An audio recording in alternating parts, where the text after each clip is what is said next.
Assalamualaikum warahmatullahi wabarakatuh. Kaifa halukun? Alhamdulillah, semoga teman-teman semua dalam keadaan sehat walafiat semua ya. Baik, selamat datang kembali di video pembelajaran Al-Quran Hadis. Pada pertemuan ini kita akan membahas kembali makanan dan minuman halal. Nah, pada pertemuan lalu kita sudah membahas ayat Al-Quran yang berkenaan dengan makanan dan minuman halal. Dan untuk melengkapi ayat tersebut, pada pertemuan ini kita akan membahas hadis yang berkenaan tentang makanan dan minuman halal. Lalu, bagaimanakah bunyi hadis tersebut? Nah, untuk mengetahuinya, mari kita simak video berikut. Sebelumnya yuk kita baca bersama tentang hadis dari makanan yang halal.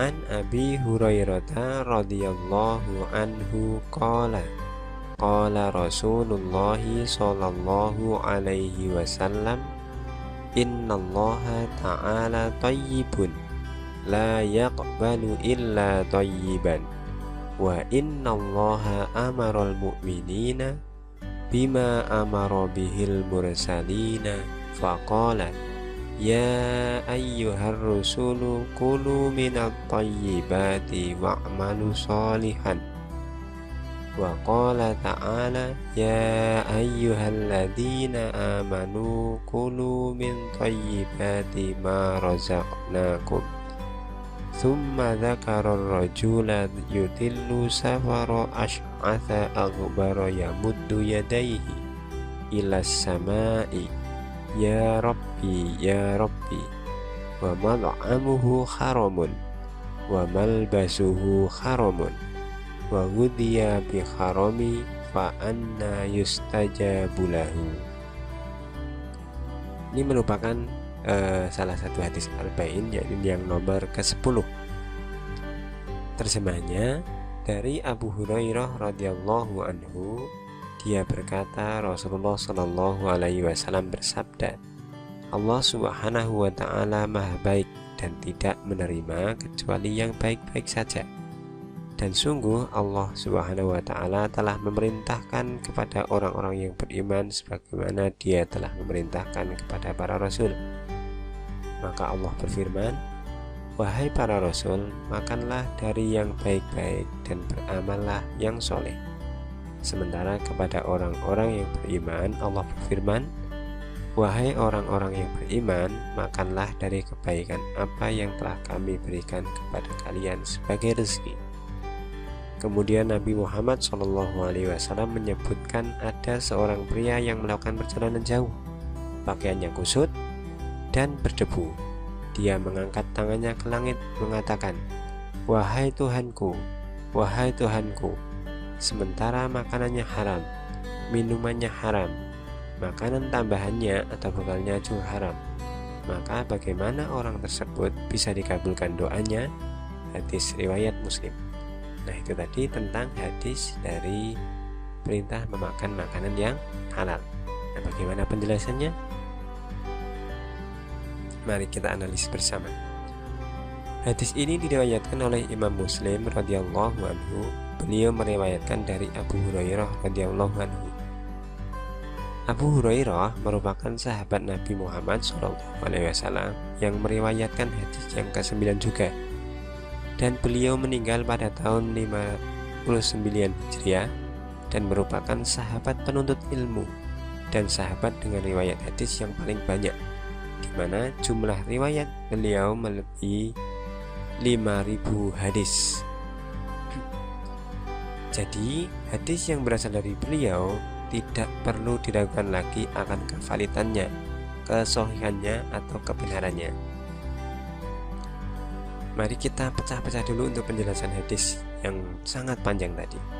Yang pertama, innallaha ta'ala thayyibun la yaqbalu illa thayyiban. Allah subhanahu wa ta'ala maha baik dan tidak menerima kecuali yang baik-baik saja. Ibnu Rajab Al-Hanbali dalam Jami'ul Ulum wal Hikam menyebutkan bahwa hadis ini mencakup semua hal, Hadis ini mencakup amalan kita, mencakup penghasilan dan pekerjaan kita, dan juga mencakup sedekah yang kita lakukan. Jadi karena Allah itu maha baik, maka dalam hal beribadah, misalkan sholat, harus baik juga, harus khusyuk, niat juga harus yang baik, pakaiannya juga pakaian yang baik. Kemudian misalkan bersedekah, maka harus dari harta yang halal. Jangan sampai kita berusaha membersihkan harta haram kita dengan cara bersedekah. Itu pasti tidak akan diterima. Niat tidak boleh riya, karena niat bersedekah harus benar-benar yang baik. Kemudian misalkan kita bekerja atau belajar, maka niatkan yang benar. Kalau belajar, kita mencari ilmu agar mendapatkan ridho dari Allah Subhanahu wa Ta'ala. Kemudian untuk bagian yang kedua, wa innallaha amarul mu'minina bima amara bihil mursalina faqala ya ayyuhar rusulu kulu minat thayyibati wa'malu sholihan. Dan sungguh Allah Subhanahu wa Ta'ala telah memerintahkan kepada orang-orang yang beriman sebagaimana Dia telah memerintahkan kepada para rasul.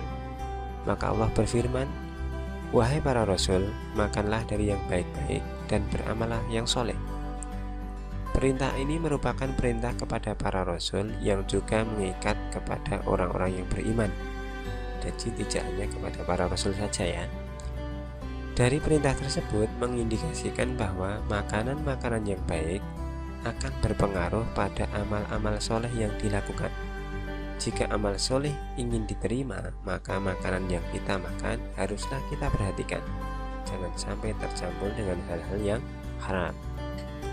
Pada bagian yang ketiga, wa qala ta'ala ya ayyuhalladzina amanu kulu min thayyibati ma razaqnakum.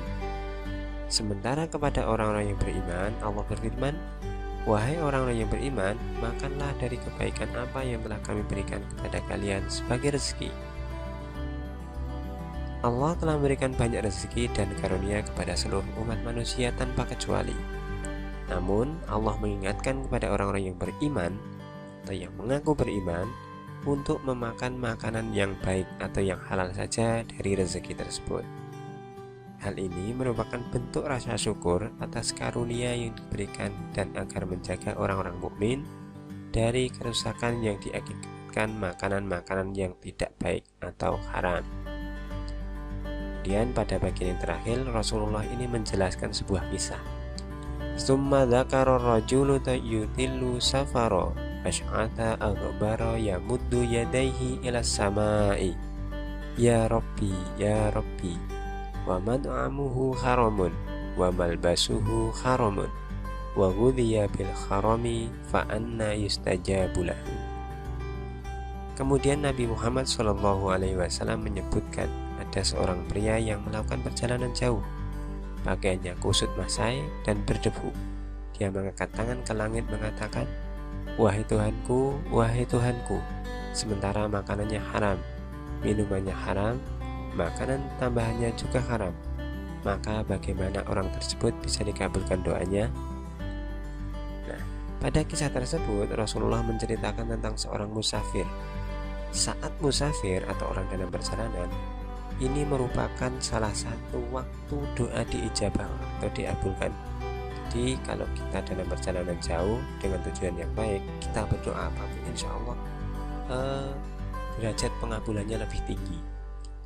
Namun karena dari kisah tersebut disebutkan makanannya haram, minumannya orang tersebut haram, bekalnya yang dibawa pun juga haram, maka Allah tidak akan pernah mengabulkan doa-doanya, meskipun orang tersebut berada pada salah satu waktu yang paling mustajab untuk berdoa. Jadi misalkan kita beribadah haji, tapi dari hasil korupsi, maka itu kita tidak akan diterima amalnya. Nah, itu tadi tentang penjelasan dari hadis makanan yang halal. Kesimpulannya, dari penjelasan tersebut dapat kita ambil kesimpulan bahwa yang pertama, Allah itu hanya akan menerima amalan kita yang baik-baik saja, termasuk di dalamnya adalah niatnya. Kemudian Orang yang beriman diperintahkan untuk memakan makanan yang baik dan mengerjakan amal yang soleh. Yang ketiga, makanan yang halal atau baik akan mempengaruhi amal soleh kita. Jadi amal soleh itu akan diterima apabila makanan kita itu tidak tercampur dengan yang haram. Terakhir, makanan atau minuman atau pakaian yang haram ternyata akan menghambat doa-doa kita. Jadi silakan mari kita bersama-sama menghindari makanan yang haram agar seluruh amal ibadah kita, doa-doa kita bisa dikabulkan oleh Allah Subhanahu wa Ta'ala. Maka pesannya adalah perhatikanlah makananmu supaya Allah menerima semua amal soleh. Itulah video penjelasan mengenai hadis yang berkenaan dengan makanan dan minuman halal. Oke teman-teman, sekian video pembelajaran dari saya. Saya akhiri. Wassalamualaikum warahmatullahi wabarakatuh.